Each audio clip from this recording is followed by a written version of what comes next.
Tom, thanks for being here, mate. It's appreciate with all those jobs. You're clearly a busy man, so I appreciate you taking the time. Not a problem. All for a good cause. So happy to be here. Yeah, well, we were just chatting a bit offline about the socially responsible or future focused, I think you said, in investment space, and it is something that's getting a lot of attention. Certainly, a lot of the people we talk to and the recent events in Australia and around the world, I think have got people thinking a lot about this space. So I'm keen to sort of get a few of the tips and hacks and some of the milk some of that vast experience that you've got from being in this space for such a long time.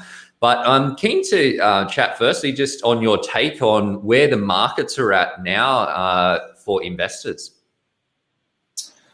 Yeah, it's been a really interesting time as we kind of look back a little bit through COVID and kind of now what we're seeing as the future is possibly, fingers crossed, apart from the news today, possibly a post-COVID world not too far away on the horizon. We're seeing, I think, an enormous shift in who's engaging in investing. And I think that's a really important kind of moment in time for us, because there's been talk for a few years about this kind of next generation of investor coming in and being really active in the market, and it never really happened. It started to happen in little bits as, there were more products, more services available, better data, better access for people.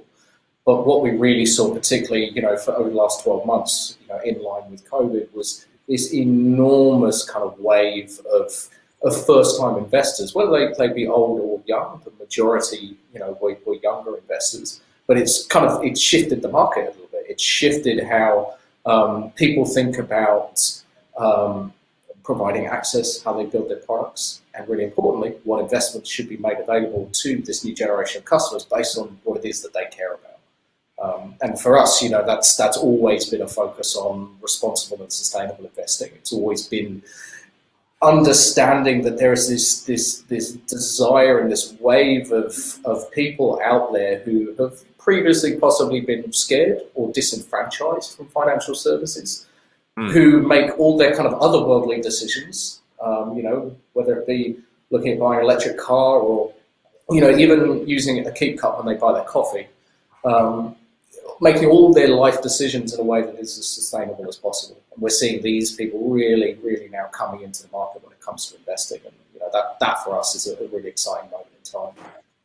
Yeah, I think it's awesome to see. It's awesome to see that people care more, and it's not just about chasing every dollar. It's doing that in a, like you say, future-focused type way. But I think it's the socially responsible or ethical or ESG space is something that's actually been challenging to access, and there are still some barriers depending on what your particular preferences are in this space. And I think one of the amazing things that Goodmans does, and clearly it's got a great app there, but you basically, for anyone that hasn't seen it, that you can go through, you choose the things that you care about or the things that you want to avoid, and then get served up some suggestions on stocks that you can buy, and you can buy them in a fractional basis. So you can basically invest however much money